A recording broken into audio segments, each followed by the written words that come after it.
오늘은 10월 15일 천수경 공부합니다. 9회차고요. 종강 시간입니다.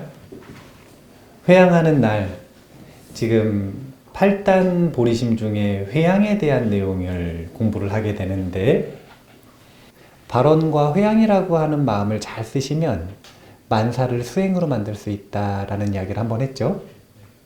그런 의미에서 먼저 이번 수업 동안 어떤 공부를 했는지 간단하게 한번 보면 41페이지에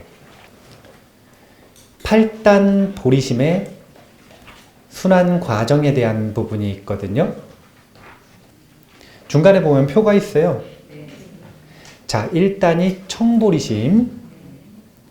청보리심은 보리심을 청한다라는 뜻이에요. 그래서 발언하는 내용, 귀의하는, 발언하는 내용에 해당된다라고 보시면 돼요. 2단이 권보리심. 이게 천수경의 특징이라.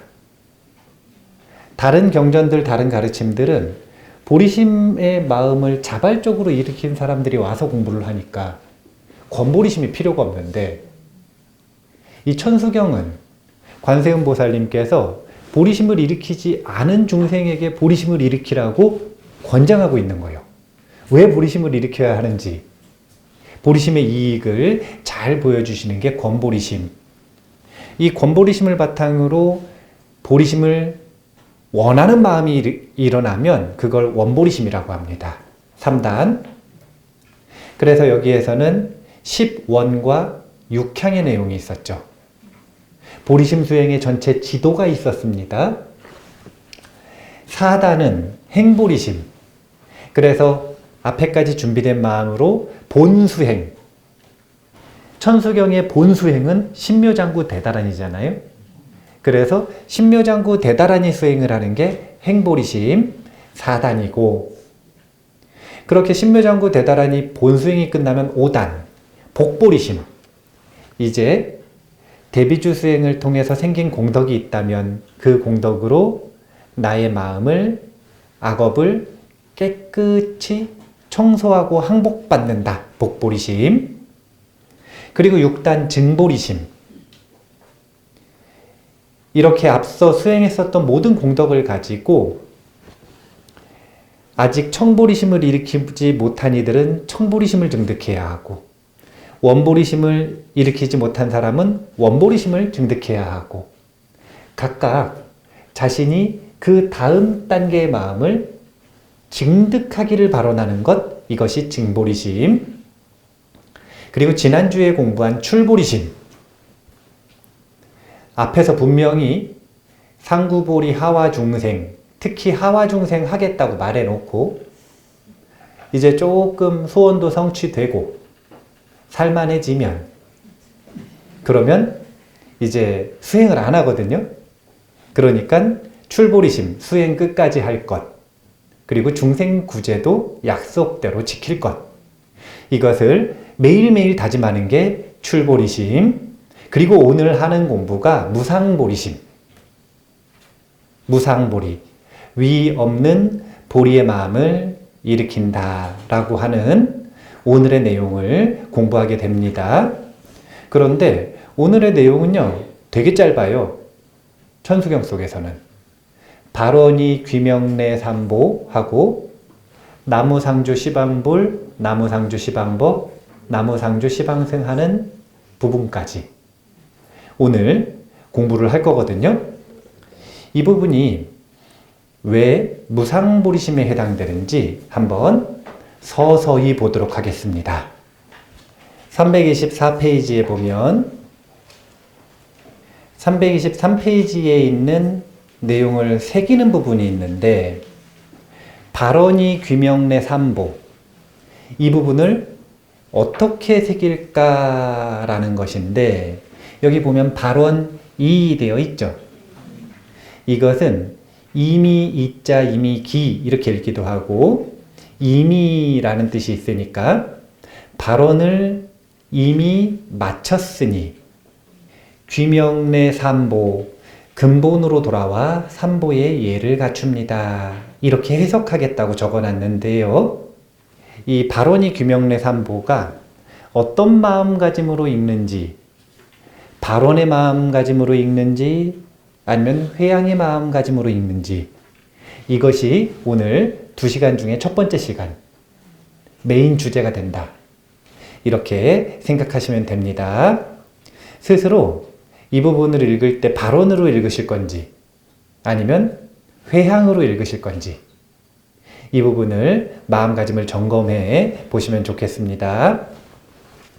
우리가 사찰에 가잖아요.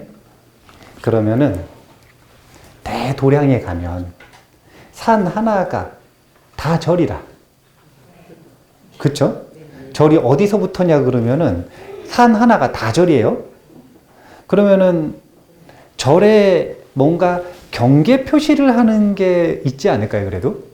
어디서부터 경계가 절이다, 이런 거.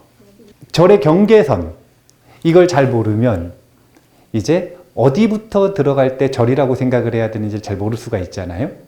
근데 예전에 도량, 가람의 구조라고 하는 걸 보면 보통 어디서부터 도량이냐면 하마비나 아니면 극락교가 있는 곳.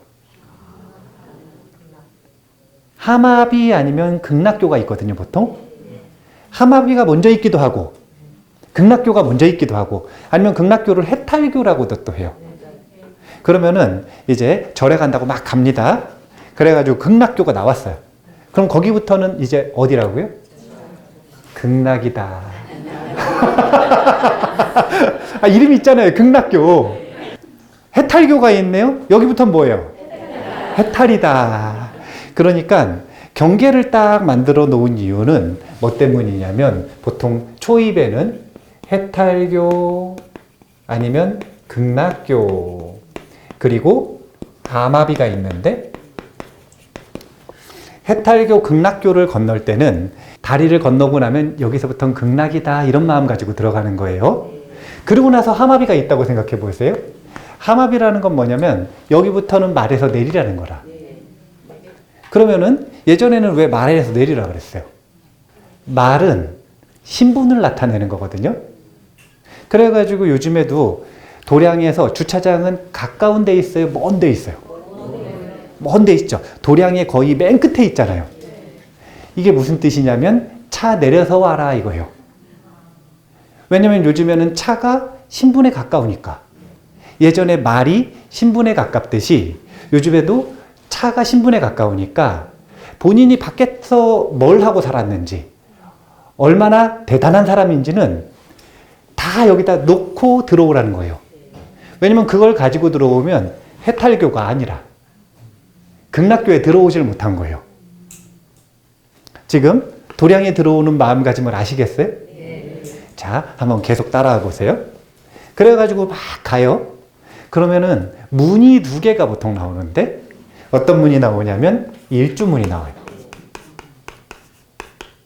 그 다음에 사천왕문이 나와요. 이 중간에 금강문이 있는 경우도 있어요. 네.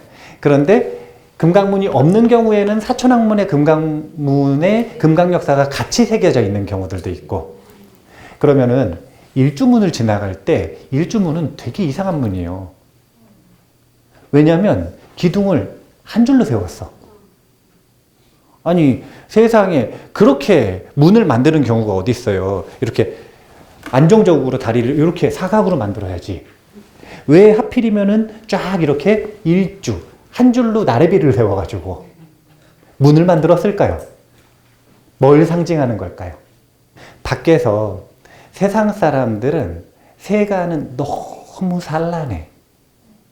그러니까 그 산란한 마음으로 극락에 들어오려면 일단 자기를 내려놓고 들어왔잖아요. 그런데도 마음이 편안하고 고요해요? 아니면 여전히 산란해요? 그러니까 또 한 번 더 알려주는 거예요. 일주문 들어올 때 마음을 하나로 가지런히 모으고 들어온다라는 의미가 되는 거예요. 그러니까 일주문 들어갈 때는 마음을 어떻게 해야 된다고요? 하나로 모아야지. 하나로 모아야죠. 마음을 하나로 모아가지고 쭉 올라가니까 이번에는 사천왕문이 나오네요. 그럼 사천왕문 들어갈 때는 또 사천왕문은 왜 있는 거예요? 지켜준다. 좋은 표현인 것 같아요. 예. 사천왕은 어떤 존재냐면 호마의 존재다 이렇게 볼 수 있어요. 마로부터 우리를 보호해준다. 그런데 이제 착각하시면 안 되는 게 마로부터 우리를 보호해주는 게 아니라 도량을 보호해주는 거거든요. 그러면은 우리가 삿된 마음으로 이곳을 들어가면 안 돼. 그래서 여기에서 마음에 삿된 것이 있다면 내려놓고 간다. 이렇게 생각을 해야 되는 거예요. 그러니까 무섭게 있는 거라. 막 칼 들고 해골을 밟고 있고 막 사람 잡고 있고 막 이런 무서운 모습을 보여주는 이유가 이 사천왕이 우리의 산란하고 번뇌로운 마음들을 이 도량 안으로 들어가지 못하도록 잘 결계해 주시는 분의 역할이 사천왕문이다. 그래서 마음에 악한 마음과 나쁜 마음이 있다면 이 사천왕문에서 전부 다 내려놓고 간다. 그래서 사천왕문 들어갈 땐 좀 무서워해야 돼. 네, 무서워해야 돼요. 참고로 사천왕 중에 우리한테 제일 중요한 분은 누구라고요? 사천왕은 이 남선부주부터 시작해서 요 4대주의 담당자, 책임자거든요. 그러면 우리는 어디에 살아요? 남선부주에 살면 남선부주엔 누구? 증장천왕. 그럼 증장천왕은 상징물이 뭐예요? 검을 들고 있어. 검, 칼. 칼을 들고 있는 분이 보통 증장천왕이거든요. 그러니까 네 분한테 다 인사하지만 특히 칼을 들고 있는 분한테 잘 인사를 하고 들어오셔야 돼. 그래가지고 내 마음에 나쁜 마음을 내려놓고 들어오면 그러면 이제 어떤 문에 들어오냐면 불의문을 지나요. 불의문을 지나서 꼭 보면은 큰 도량에는 뭐가 있냐면 누각이 있어. 이렇게 해가지고 올라가면 이제 큰 법당이 보이는 거거든요. 이제 진짜 이 도량의 핵심이 되는 큰 법당 앞에 도달하는 거예요. 불의문을 지날 때는 이름이 불이라. 불의문은 어떻게 지나가는 거예요? 아니, 불의문이니까 분별을 끊고 들어가는 거 아니에요? 지금 보면 해탈교, 하마비, 일주문, 사천왕문, 불의문까지 전부 다 똑같은 말 하고 있죠? 분별하지 말고 들어가라고. 왜 계속 똑같은 말을 해요? 똑같은 말을 해도 안 들으니까. 그래서 올라가는 내내 똑같은 말을 계속 하는 거예요. 내려놓고 들어가야, 그래야 부처님 뵐 수 있는 마음이 된다. 그래서 불의문까지 지나면 누각을 지날 때 옛날 어른들은 아주 독특하게 사찰의 구조를 만드셨어요. 저 같은 사람은 이 누각 지나갈 때 머리 깨져요. 항상 머리가 이렇게 낮아야 돼, 이렇게. 고개를 숙이고 들어가게 이렇게 되어 있어요. 고개를 이렇게 누각이 이렇게 있으면은, 물론 이제 누각에서 차 마시고 그러면 굉장히 좋은데, 시원하고, 그런 기억도 있지만, 그 밑으로 지나갈 때 보면 이렇게 지나가요. 그래가지고, 이렇게 올려다 보면, 계단으로 올라가려고 이렇게 올려다 보면 뭐가 보여요? 부처님이 아니라 큰 법당이 보이잖아. 큰 법당이 딱 보이죠? 이제 맨 마지막으로 누각을 지나갈 때도 역시 어떻게 하고 지나가라고요? 고개를 숙이고 들어가라. 자만을 꺾고 들어가라. 그래가지고 이제 해탈교에 들어가겠다라고 발언을 하고 하마비에서 한 번, 일주문에서 2번, 사천왕문에서 3번, 불의문에서 4번, 그리고 누각에서 5번, 이제 분별을 끊고 자만심을 꺾고 들어가면 이제 법당을 볼 수가 있는 거라. 이제 그렇게 해가지고 5번 딱 꺾고 들어가서 법당을 보면, 아, 여기가 부처님 세계구나. 라는 걸 알게 되는 거예요. 그래서 그때 정중앙에서 제일 중요한 위치에서 보이는 걸 보통 큰 법당이라 그러는 거예요. 그런데 큰 법당은 그 도량에서 제일 커야 큰 법당이에요? 아니면 중요한 위치에 있어야 큰 법당이에요? 예, 옛날 절들은 이 법당보다 훨씬 큰 법당을 다른 데다 많이 짓거든요. 그래서 이 큰 법당이라고 하는 건 물리적인 공간의 크기를 얘기하는 게 아니라 뭘 얘기하는 거냐면 가장 중요한 위치에 있다가 중요한 게 아니라 그 도량이 가풍을 정확하게 보여주는, 그 도량은 무슨 수행을 하고 어떤 전통을 가지고 있는지를 정확하게 보여주는 역할을 하는 게 바로 큰 법당이에요. 그래서 여기에 예를 들어 가지고 대적광전 이렇게 써 있었어요. 그러면은 여기는 주불이 누구셔? 비로자나 부처님. 여기에 대웅전 이렇게 써 있어요. 이번에는 대웅보전 이렇게 써 있어요. 둘의 차이는 똑같지가 않죠. 대웅전에서는 보통 부처님 한 분의 옆에 누군가 계셔도 협시보살이 계시고, 대웅보전 해가지고 보자가 딱 붙으면 다른 부처님들이 같이 계세요. 그러니까 이 큰 법당의 현판만 딱 봐도 그 도량에서는 아, 여기는 어느 분을 주불로 모시고 있고 어떤 수행을 하겠구나라고 하는 걸 명료하게 알 수 있도록 그렇게 지금 도량을 설계한 겁니다. 자, 이 이야기를 왜 했냐면 봐보세요. 밖에서는 마음이 산란해. 산란하고 스스로 생각하기에 나는 중생이에요, 보살이에요, 부처님이에요. 중생? 네. 중생이 들어왔어. 그래서 해탈교를 지나서 발언하고 들어오면서 하마비도 지나 일주문도 지나 사천왕문 부리문 누가까지 지나가지고 이제 딱 올라갈 때쯤 되면, 그러면 이제 마음가짐에서는 스스로를 중생이라고 생각해야 돼요? 아니면 보살이라고 생각해야 돼요? 그러니까 이 전체의 과정이라고 하는 게 뭐냐면 지금 팔단보리심하고 똑같이 중생에서 시작해서 마음을 하나 훈련해서 결국에는 무상보리심을 가지고 부처님 도량이 된다. 이런 구조를 가지고 있는 거예요. 그래서 무상보리심이라고 하는 게 도대체 뭐냐? 이걸 오늘 한다는 거예요. 이렇게 부처님 마음으로 부처님 법당에 들어가고 그리고 그 마음을 가지고 세간에 나가서 살아간다 라고 하는 게 어떤 마음가짐인가, 이 부분을 잘 배우셔서 아침에 천수경 보통 하시잖아요. 예, 천수경 밤에 하세요? 아침에 하세요? 아침에 하세요? 밤에 하세요? 기왕이면 아침에 해야지. 발언은 보통 아침에 해야죠. 예, 그래야 그 아침에 한 마음을 가지고 하루를 살아갈 거 아니에요. 밤에 하면 단점이 뭐냐면 밤에 하고 자면 잊어버려. 8개월 동안 지금 천수경을 잘 배우셨으면 이제는 부처님 도량에 들어가는 마음가짐이 어떤 마음가짐인지 자기 자신의 마음을 점검하고 잘 다스릴 수 있는 배움을 충분히 받으신 거예요. 그래서 오늘 회양하는 마음가짐에서 과연 나는 무상보리심의 마음을 잘 배우고 이해했는가 라는 걸 꼭 점검을 해보시면 좋겠어요. 자, 326페이지로 가보겠습니다. 대방광불 화엄경에서는 만물이 바로 불화임을 선합니다. 부처님의 눈으로 세상을 바라보면 모든 존재가 이미 있는 그대로 온전한 부처님이라는 의미입니다. 그런데 중생은 스스로를 중생이라고 여깁니다.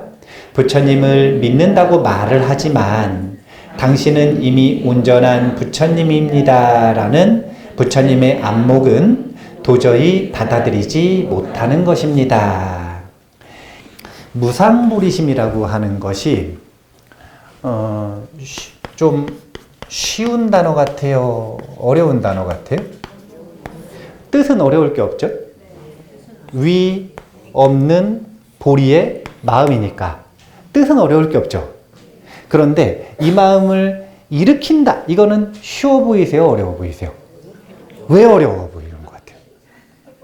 왜 어려운 것 같아요? 무상보리심이 뭔지 정확하게 얘기를 안 해서 그래요. 무상보리심이 어떤 마음인지를 면밀한 차별을 가지고 1, 2, 3, 4 이렇게 정의를 해놨다고 생각해 보세요. 그럼 그 중에서 나는 이 마음이 있다. 나는 이 마음이 있다. 나는 이 마음은 없다. 나는 이 마음엔 도달하지 못했다. 이렇게 알 수가 있는데 무상보리심이라고 하는 마음이 여러 가지 마음으로 표현이 되는 것들을 다 그냥 뭉뚱그려가지고 표현하는 말이 돼버린 거예요. 그러면은 어려워. 그래서 무상보리심을 4가지로 한번 구분을 해볼게요. 왜냐하면 보통 무상보리심 하면 이렇게 끊어버리거든요. 무상보리심. 그러면 너무 어려운 마음이 돼요. 그게 뭐냐면 무상보리가 무상정등정각 보리 깨달음이거든요. 그러면 위없는 깨달음을 얻은 마음이라 이게 제일 어려운 마음. 그런데 그게 아니라 무상보리심으로 읽으면 그러면 얼마든지 다른 해석이 가능해져요. 그래서 무상보리심을 4수로 구분을 해볼 건데 어떻게 구분을 할 거냐면 신, 해, 행, 증의 마음으로 한번 볼게요. 신의 행증. 자, 무상보리심이라고 하는 건 위 없는 깨달음의 마음이라고 하는 건 증이라고 했죠. 안욕따라 삼맥삼보리. 그럼 이거 얻으신 분이 있어요, 없어요? 그러니까 이거는 진짜 얻기가 어려운 게 맞아요. 그런데 그거 말고 무상보리심으로 새긴다면 이 보리심 중에서 가장 수승한 보리심을 무상보리심이라고 하는 거예요. 그러니까 우리가 보리심을 발전시켜 오는 과정을 쭉 겪었잖아요. 앞부분에 총보리심부터 시작해서 권보리심, 원보리심 쭉 보리심을 발전시켜 왔잖아요. 그러면 8단보리심 중에 맨 마지막 무상보리심은 그렇게 해서 훈련해서 차곡차곡 쌓아놓은 마음의 가장 수승한 마음. 그런 마음이 될 거예요. 이 마음의 핵심은 뭐냐면 다른 게 아니라 나와 다른 존재를 부처님으로 보는 거예요. 부처님 믿으시나요? 네. 그럼 부처님 말씀도 믿으세요? 네. 부처님이 여기 계시는 법우님들 부처님이라 그랬는데 믿으세요? 진짜 믿나요? 이게 무상보리심이거든요. 아니 봐보세요. 부처님 믿으세요? 근데 왜 부처님이 나 자신을 부처님이라고 한 건 안 믿느냐 이거예요. 이게 바로 신에서 시작하는 거예요. 무상보리심의 내용이라고 하는 건 다른 게 아니라 부처님과 중생과 똑같은 정체성을 가지고 있다는 거예요. 그게 뭐냐면 불성을 지니고 있다. 사실은 불성을 지니고 있다라는 말 표현이 이게 씨앗을 가지고 있다는 게 아니라 부처님은 뭐라고 그러셨냐면 지금 이미 부처님이라 그랬어요. 불안으로 보면 정말 그렇대요. 부처님 눈으로 보면 중생이 정말 부처님이래요. 근데 중생 눈에는 중생이 뭘로 보여요? 부처님은 뭘로 보여요? 아마 부처님도 중생으로 보일걸요? 부처님, 이 지금 2500년 지나신 다음에 한국에 다시 오시면은 봉변당하실 가능성 높아요. 본인 부처님이라 그랬다 큰일 날 수 있어요. 왜냐면 중생들은 부처님 못 알아보거든요. 왜냐? 부처님께서 말씀하신 불안, 부처님 눈으로 보는 세상에 대해서 아직 믿음이 없어서 그래요. 그래서 천수경 맨 마지막에 무상보리심이 있는 거예요. 천수경 끝내기 전에 그래도 이 말은 믿고 넘어가자. 이 말은 받아들이고 넘어가자. 이 말로써 삶을 하루를 살아보자. 매일매일 사실은 다짐하는 거거든요. 발언이 김영래 삼보할 때 원래는 뭘 다짐하는 거냐면 나무상주 시방불한다 그러잖아요. 세상의 모든 부처님이라는 건 다른 부처님이 아니라 만나는 사람을 얘기하는 거예요. 나를 얘기하는 거예요. 다시 말하지만 여기 해탈교 넘어올 때 중생세계에서는 넘어온 거예요.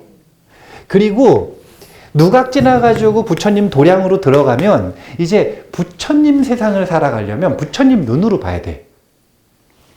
부처님은 딱 정해주셨다니까요. 뭘 정해주셨냐면 사실은 중생 모두가 부처님이다. 이것에 대한 믿음을 갖는 것이 바로 무상보리심의 신의 측면이다. 이렇게 보시면 돼요. 그러면 존재의 불성에 대한 믿음이 생기는 거 아닙니까? 그러면 이 불성이 나에게도, 내가 만나는 가족에게도, 친구에게도, 말 안 듣는 누군가에게도 불성이 있고 부처님이다 라고 하는 것이 단순히 믿는다고 해결이 되는 게 아니라 이해가 안 되면 끊임없이 의심이 생겨요. 그럴 수밖에 없겠죠. 그래서 해가 필요한데 요때 나온 게 뭐냐면 대승기신론이라. 대승기신론. 그러니까 제가 항상 얘기하잖아요. 대승불교에는 대승기신론을 이해해야, 대승기신론을 확연하게 이해해야 대승에 입문하는 거라고. 대승에 입문한다라고 하는 건 다른 게 아니에요. 중생의 정체성, 나는 이미 부처님이다, 만나는 모든 사람은 부처님이다 라고 하는 이 마음가짐을 가지고 있는 것을 대승에 입문한다 그래요. 그런데 이해가 없이는 이게 안 돼. 그래서 그 다음에 무상보리심을 이해하는 것, 이것을 해의 측면이라 그래요. 자, 둘만 봐도 벌써 좀 달라요, 안 달라요? 다르죠? 행이라는 건 뭐냐면, 그래서 부처님처럼 행동하고 다른 사람을 부처님처럼 대하는 거예요. 그러니까 부처님의 태도와 습관을 실천하는 것을 무상보리심에 대한 행위라고 할 거예요. 그렇게 해서 이 마음이 완전히 내 마음이 되면 이것을 증이라고 한다. 그러면 이 신이라고 하는 측면부터 한번 보면, 신심이라고 하는 건 하나의 마음이 아니라 종합적으로 보면 저도 신심이 깊어요. 그래서 그 방법을 알려드리려고 그러는데, 자, 신심이라고 하는 건 믿음의 대상이 있잖아요. 믿음의 대상은 누구예요? 삼보. 그러면 불, 법, 승. 그런데 이 불법, 승, 삼보를 가지고 믿음을 갖는 게 충분하지가 않았어요. 뭐가 충분하지가 않았냐면 대상이 충분하지가 않은 게 아니라 준비가 안 되면 불법, 승, 삼보에 대한 믿음이 잘 일어나지도 않고 흔들려요. 그래서 그 준비라는 게 무엇인가라고 하는 것에 대해서 마명보살이 주목한 것, 즉 대승기신론에서는 하나를 더 더해요. 그게 뭐냐면 자성불이라. 자성불이라고 하는 건 무슨 뜻이냐면 자성의 부처님이라고 자꾸 새기거든요. 그래서 자성이 따로 있고 그 자성, 이것을 부처님이라고 자꾸 따로 생각을 해요. 근데 이 자성불이라고 하는 건 무슨 뜻이냐면 자기 마음이 부처님이라는 뜻이에요, 그냥. 우리가 일상 속에서 쓰고 살아가는 마음 말고 고귀한 마음이 따로 있는 게 아니라 우리가 쓰고 살아가는 마음 그 자체가 부처님이다 라고 하는 것에 대한 믿음을 가지는 것, 이렇게 자성불까지 합쳐가지고 네 가지 믿음의 대상을 이야기합니다. 이게 왜 들어간 거냐면 이 마음이 바로 삼보에 대한 믿음을 수승하게 만드는 기반이 된다. 자성불이라고 하는 건 뭐냐면 자기 자신에 대한 믿음이에요. 자기 자신에 대한 믿음이 확고한 사람은 타인에 대해서 믿음을 가질 수가 있어요. 또 반대도 마찬가지예요. 다른 사람을 존중하는 사람은 자기 자신을 존중할 수 있어요. 그래서 오늘 이야기가 여러 단어가 나오는 것 같지만 사실은 이 무상보리심의 마음의 핵심은 뭐냐면 자기 자신을 부처님으로 믿을 수 있는가, 이것이라는 걸 지금 다양한 예를 들어가면서 얘기를 하는 겁니다. 왜냐하면 이것에 따라 발언인지 회양인지가 완전히 달라져요. 발언과 회양이 얼마나 다른지를 읽어볼 건데 324페이지의 맨 밑에 줄, 여기서 짚어봐야 할 문제는 회양과 발언의 차이입니다. 회양은 선수행 후 생기는 공덕을 가지고 하는 행위로서 반드시 공덕이 있어야만 가능합니다. 반면 발언은 수행의 시작 전부터 수행이 끝날 때까지 언제나 할 수 있는 행위입니다. 원하는 것을 마음에 품는 것은 제한할 이유가 없기 때문입니다. 비유하자면 발언은 돈은 없지만 사고 싶은 차가 있는 것이고, 회양은 이미 벌어놓은 돈으로 무슨 차를 살지 결정하는 것입니다. 발언이 귀명례 삼보를 하는 그 순간에 위치상으로 놓고 보면 이때는 발언이라고 이름이 붙어 있지만 발언이어야 돼요, 회양이어야 돼요? 사실은 뜻도 제대로 새기면 발언을 이미 마쳤으니라는 뜻이에요. 그러니까 앞부분이 다 발언이라.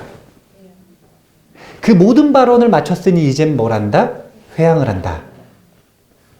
제가 저기 처음 포교당을 냈을 때 행복한 절이라고 하는 이름의 포교당을 냈어요. 거기 보면은 다실이 있었는데 다실 뒤에 보면은 한자 전서체로 쭉 그려진 작품 하나가 있었거든요. 무슨 글씨가 써 있었냐면 기도라는 글씨가 써 있었어요. 기도. 무슨 뜻이에요? 기도한다. 네. 근데 한자를 좀 다른 한자를 썼어요. 기도를. 네. 원래 기도는 둘 다 바랄기 바랄도거든요. 그러니까 바라고 요청하고 부탁하는 것.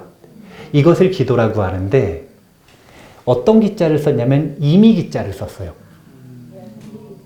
그리고 도자는 뭘 썼냐면 도착했다 도를 썼어요. 그래서 기도가 이미 도착했다라는 마음가짐을 표현하는 기도를 써놨어. 그때 그 족자로 만들어 놓든지 했어야 되는데 그냥 한지로 써가지고 대충 붙여놔가지고 올 때 다 찢어졌는데 작품을 또 쓸 수도 없고.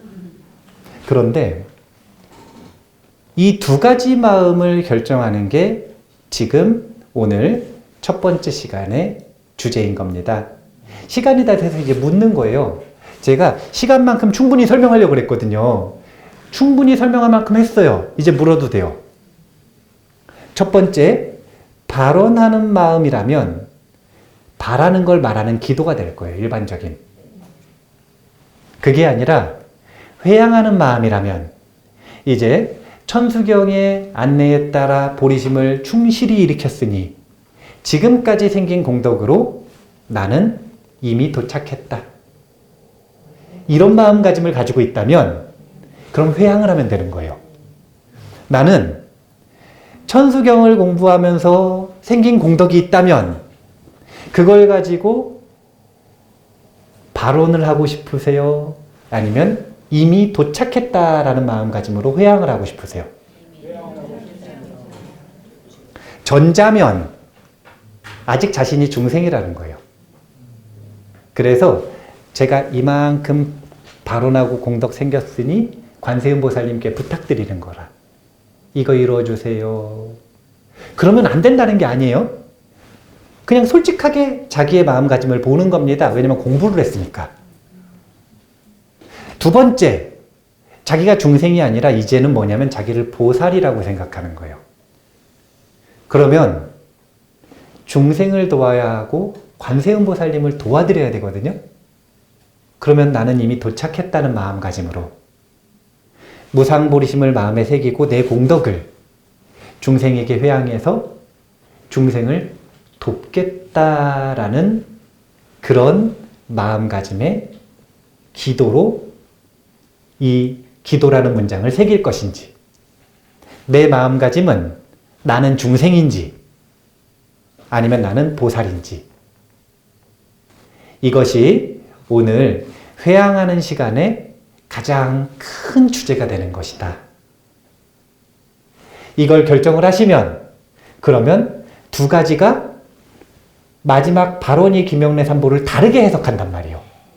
그걸 결정해 주시면 제가 다음 시간에 발언이 귀명례 삼보를 해석할 때 중생 버전으로 해석할지 아니면 보살의 버전으로 해석할지 이것을 결정할 테니 한번 쉬는 동안 잘 생각해 보시고 다음 시간 시작할 때 답변을 해 보시기 바랍니다. 내 마음은 중생인가 아니면 보살인가?